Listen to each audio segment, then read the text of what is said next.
सुरुवात महत्त्वाच्या बातमीने करतोय। विधान भवनामध्ये देखील शिवजयंतीचा उत्साह पाहायला मिळतोय।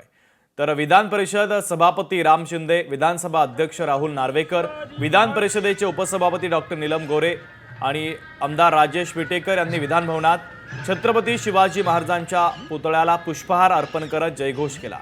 विधान भवन कर्मचाऱ्यांनी देखील छत्रपती शिवाजी महाराज यांना वंदन केलेलं आहे। विधान भवनाच्या परिसरातील छत्रपती शिवाजी महाराजांचा हा पुतळा आहे आणि शिवजयंतीच्या निमित्तानं अभिवादन करण्यासाठी आता आमदार महोदयांची गर्दी या ठिकाणी झाल्याचं पाहायला मिळत आहे। विधानसभेचे अध्यक्ष राहुल नार्वेकर, विधान परिषदेच्या उपसभापती डॉक्टर नीलम गोरे यासोबतच विधान परिषदेचे सभापती राम शिंदे यांनी छत्रपती शिवाजी महाराज यांना अभिवादन केलेलं आहे। यावेळेस अनेक आमदार देखील उपस्थित होते आणि विधान भवनातील कर्मचारी देखील उपस्थित होते।